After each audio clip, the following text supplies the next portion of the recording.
Surfside. We had a major structure, and one side of it collapsed at the wee hours of the morning. There were folks there in Miami-Dade and Surfside. They were immediately on scene. I've spoken with both the local mayors, Surfside and Bal Harbour. We have emergency response personnel dispatched there. The first responders were able to save a lot of people.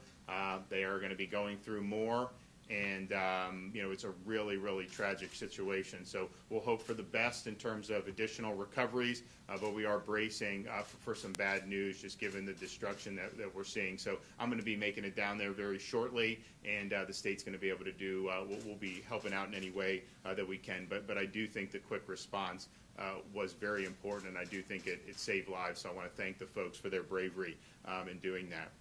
We've got a great group of folks here today. We have our Speaker of the House, Chris Sprowls. We have Representatives Yarborough, Mello, Harding, Senators Rodriguez, Stargell, Representatives Tuck and Toledo. I want to thank President Ken Atwater, also Richard Corcoran, and Secretary Dane Eagle, and also have a recent graduate here, Carlos Howe. So he's going to say a few things.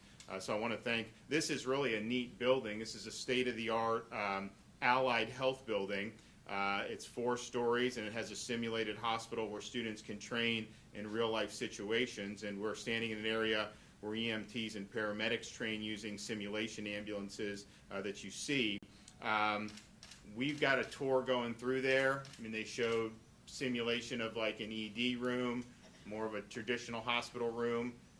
The new, the mothers, like they had the thing, I mean, I was thinking like Mamie could just have been there just a year ago. I mean, it was very, very real, and I think that they're providing a really, really good training experience. And when you're talking about things right now with things like nursing, you go through a good program like this, you're going to get hired because there's definitely a need to have more nurses. And so the bills we're signing today really doubles down on Florida's commitment to vocational education, providing people with skills that can then be applied in the real world, and that will be able to provide people with good careers.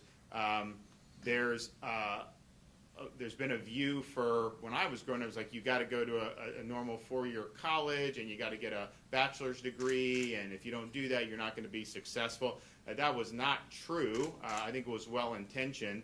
But I think it's caused a lot of people to go really deep into debt. And so you go deep into debt. Now, fortunately, our universities in Florida are very affordable. But you look around at some of these private universities, particularly places in other parts of the country, and you have some of these students that are saddled with tens of thousands of dollars in debt, sometimes $100,000+, and then they have a degree in like zombie studies or something. And then they get out, and it's like, okay, you end up working in a job that you didn't even need to go to college for.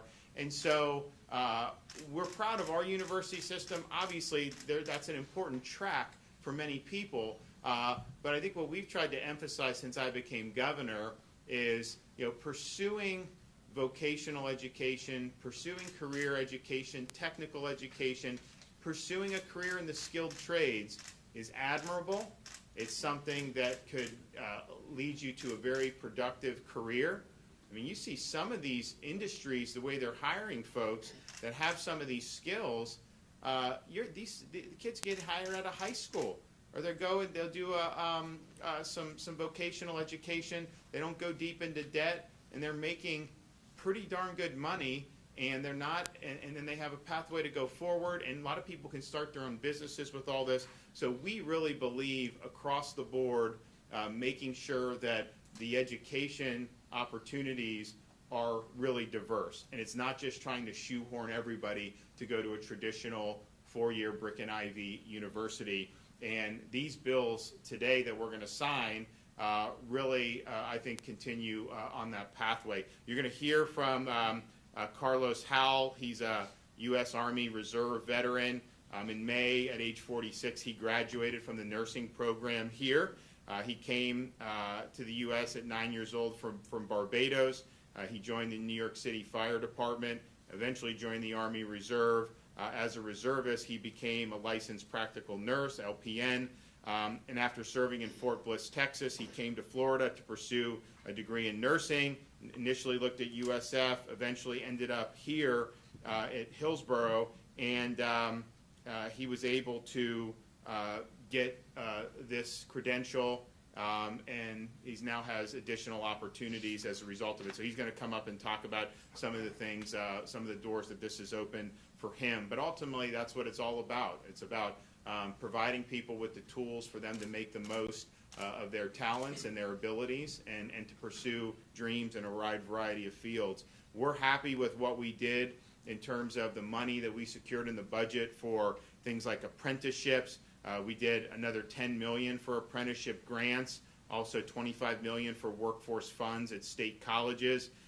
We also announced DOE and CareerSource Florida awarding $600,000 in apprenticeship mini grants to help support apprenticeship programs.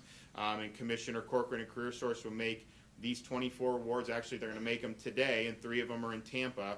And we want to make sure we have the strongest talent pipelines that we can. These bills, the legislatures are going to talk a little bit more in depth about it, but there's a couple things I think are unique. One of them is, we really believe that if we're going to be funding our educational institutions, particularly our state colleges, that there needs to be success on the back end of that. So under this bill, one of the bills I'm going to sign, all these colleges pick 3 areas for these credentials, and students go into that program. If they graduate and they don't have job offerings, the student gets the money back. So we're really making sure that there's accountability and that all these programs are driven towards helping students succeed in the real world. And so I really want to thank the Speaker and the legislature for going in that direction, because normally we have a lack of accountability. That's just kind of the nature of it. This is really, I think, important. It allows the institutions, they can pick which 3 they want, because in different parts of the state there's going to be different workforce needs, but I think that this is the right way to go. We're also going to have an office in the Executive Office of the Governor to coordinate all the workforce and vocational training throughout the state of Florida. The bills I'm signing today provides more flexibility in some of our apprenticeship programs. May not necessarily have to go through the typical federal constraints that they have on some of these. My view is you have kids that are in high school. We want to get them senior year. We want to get them into the workforce even during their senior year as an apprentice, and then potentially have a job waiting for them when they get out. So this is really, really important. I tell you, if you look at what's going on with Florida, there's a demand for people who are filling. Obviously, I think nursing is probably the case in most parts of the country, but certainly here, there's a need. The students who pass here and do well, they're going to end up with job opportunities. There's no question about that. But you look at some of the other vocational educational opportunities, you look at things in aircraft maintenance, you look at things like welding, all these things, there's a demand. These are good paying jobs, and it gives you an opportunity to do even better in the future. So you will have people pursuing the vocational pipeline that we're really expanding in Florida. I mean, you're going to have some of the students graduate high school, go into one of these fields. By the time they're 22, no debt, some of them will be making 6 figures.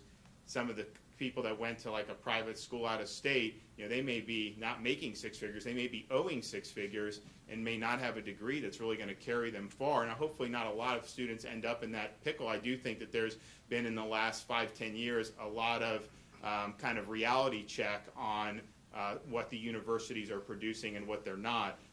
But this really, I think, where we need to go. We need to make sure that students have the ability to make the choices that are best for them.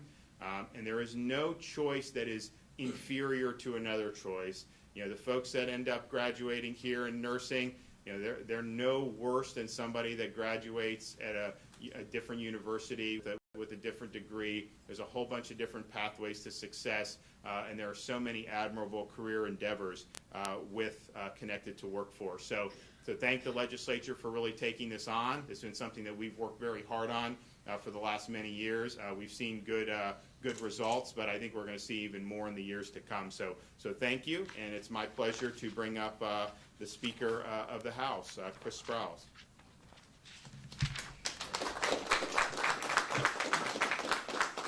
Thank you, Governor. It's great to be with you here today, and the Governor's right. This is a transformational bill. You know, as we stand here today, this piece of legislation that the Governor is going to sign here in a few moments, there is nothing like it in the nation. There is no state in America who has tried to reimagine their workforce system to this scale than what is going to happen here today. And people ask us, you know, you guys say that a lot. You've said it in K-12 and expansions of school choice and what you've done in the environment. Now you're saying it in workforce. You know, there's a common theme here. And what I say to them is because there's a common ingredient. And the common ingredient is that here in the state of Florida, we have the boldest governor of any governor in the state of Florida who's willing to take on the tough issues, who's willing to say, let's not go small, let's not bite off a piece, let's do the whole thing and let's do it now. And it is because of your passion for this, Governor, and candidly the First Lady and her passion for economic mobility for families that we got here today. I want to thank President Simpson in particular for working so closely with the House and Senator Stargell on this. This is a labor of love for the President as well, and I know that he feels passionately about people who are really trying to make it in this world and provide for their families. You know, people ask, like, well, why workforce, right? How did we get here? And if you guys remember, particularly the press who's here today, just a couple of years ago, right here in Tampa Bay where we stand, there was a scandal with our workforce system, with our Career Source Board, where they were taking credits for jobs that they never helped people get.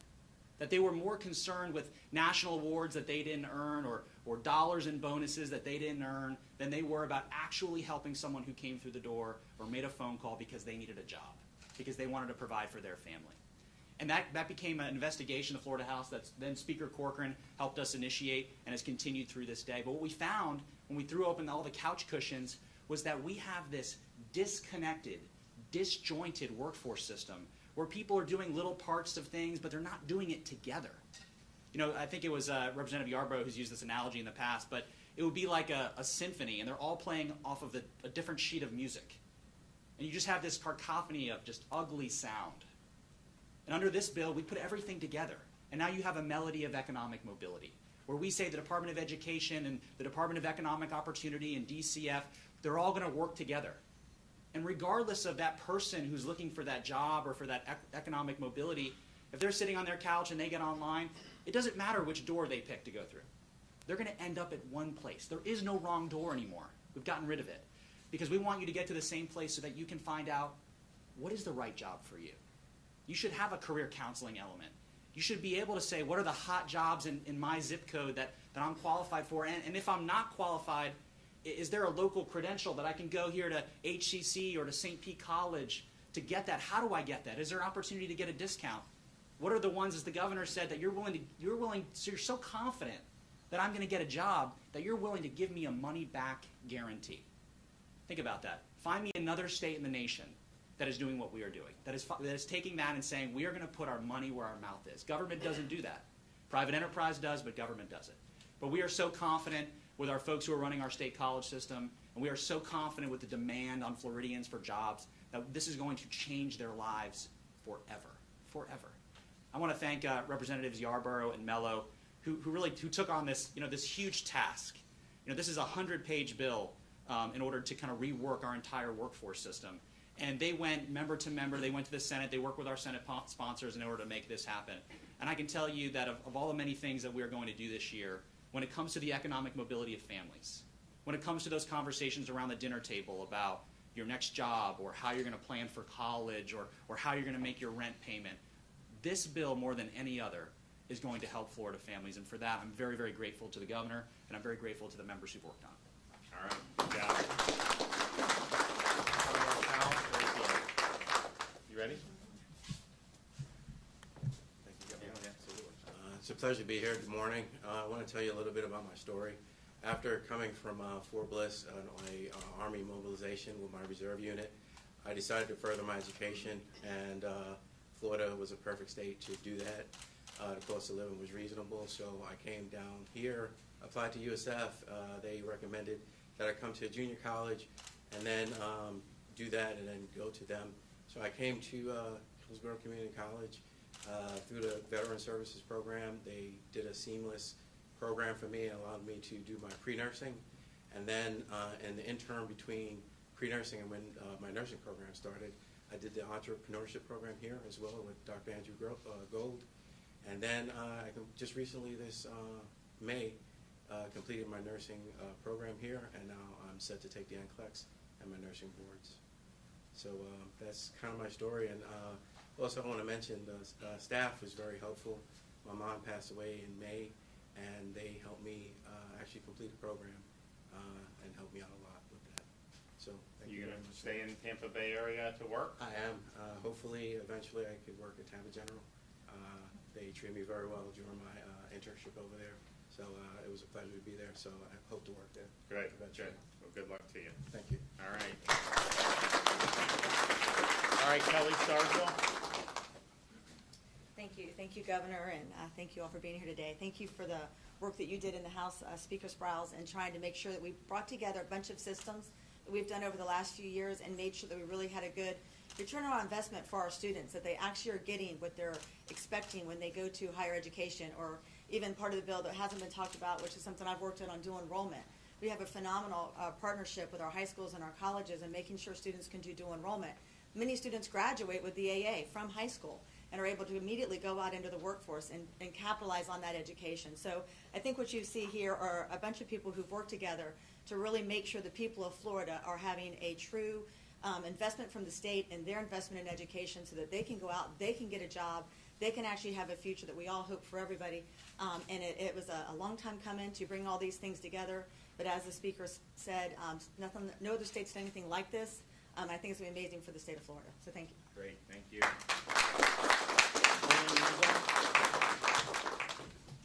Thank you, Governor, and thank you all for being here today. I was so honored to take this job last September, and we had a lot of work to do. Number one, of course, was our unemployment system. We've had a lot of success there, but we knew moving forward it wasn't about unemployment, it was about helping people find employment.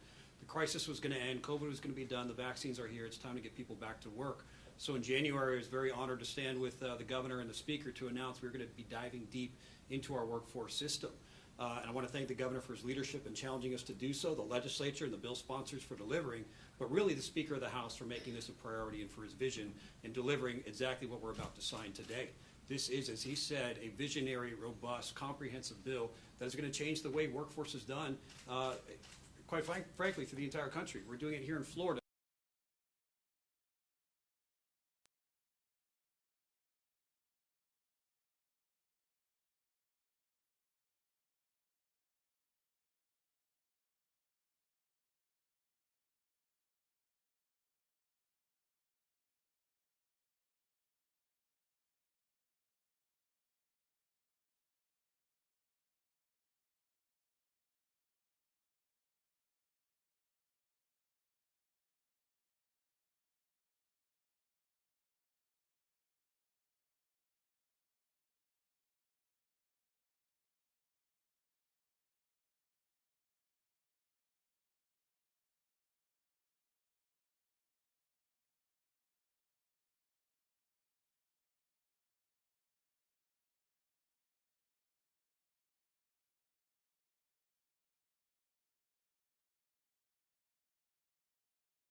Cover all that expense.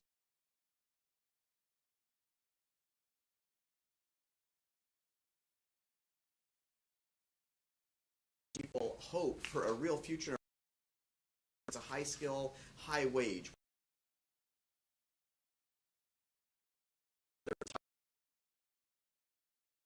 they have become fully literate. And when they become fully literate, and that 4 million people are now reading at grade level, in the governor's vision of early learning, and say we want 90%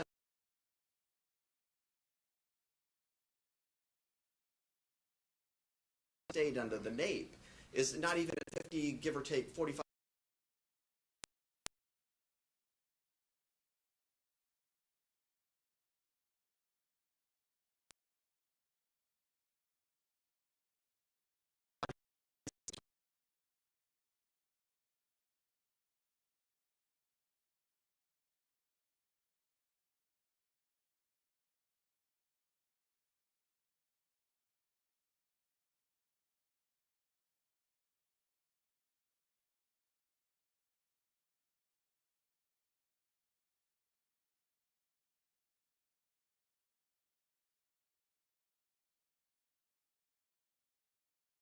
And cybersecurity, advanced manufacturing. If we do that, we'll get to the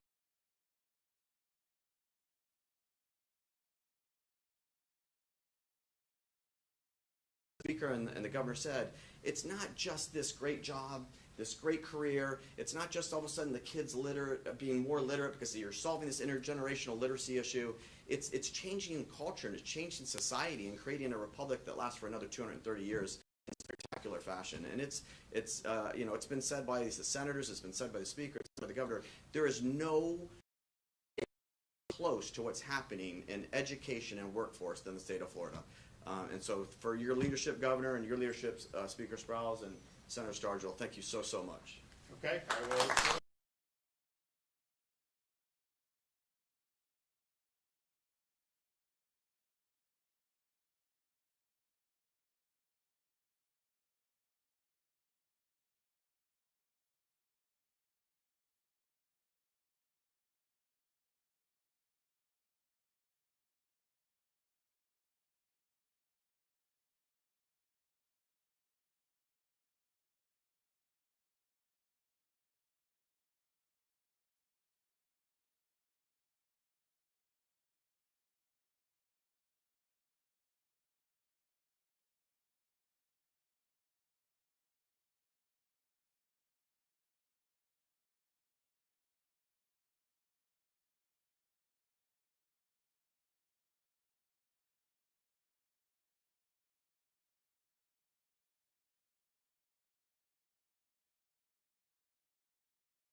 Very good.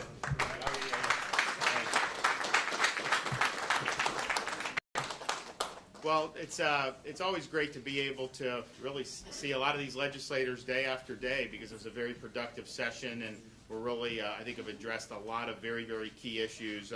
But this really is one, I think, if we continue to go in a good direction and really get it right, it's obviously going to benefit the state, it's going to benefit the overall economy, but I think it's going to make sure that we're opening doors for people from all walks of life at all stages of life, and this can really, really be significant. So I'm honored to be able to sign the bills today, and I think these things are going to have an impact. With that, take a couple questions. Governor, can you answer a quick question about accountability at Piney Point? There have been some documents that have surfaced that indicate there were warning signs last year under your administration, years ago under other administrations. What sort of accountability should the government accept in that breach? Well, look, I mean, obviously it was operated by a private company, but our view is we're going to fix it. This has been an issue for decades, and when this happened, I said, you know what? given the history here, let's just move on and deal with it, because there's always ways, there's always reasons, there's always other priorities. I get it.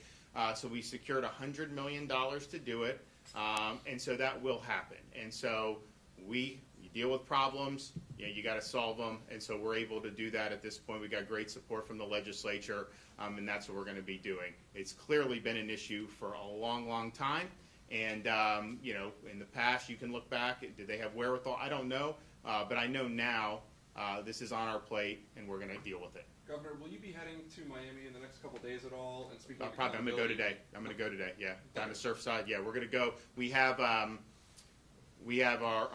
Kevin Tebow's down there. FDOT, obviously, they're engineers, and then we've got our DEM director is down there, Kevin Guthrie. So they're on site. I spoke with the Surfside mayor this morning. I spoke with the Ball Harbor mayor, and so we're going to go down. We're going to offer whatever support we do.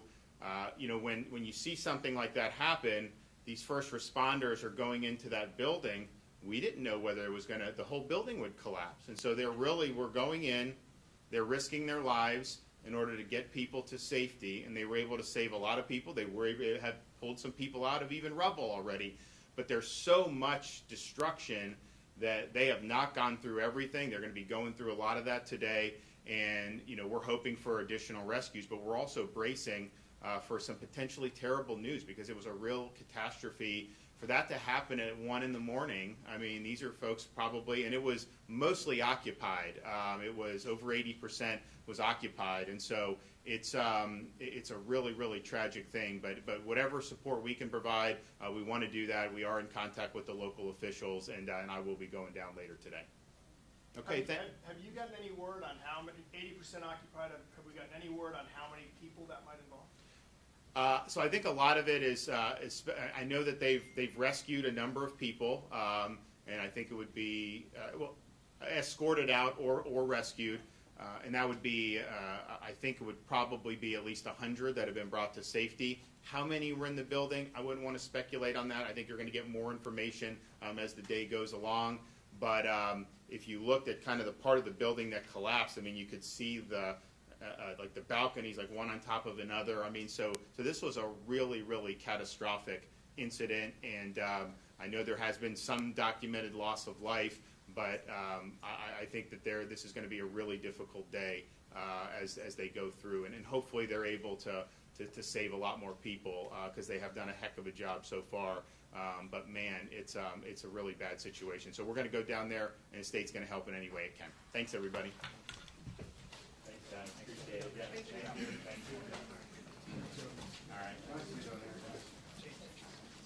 Thanks, guys.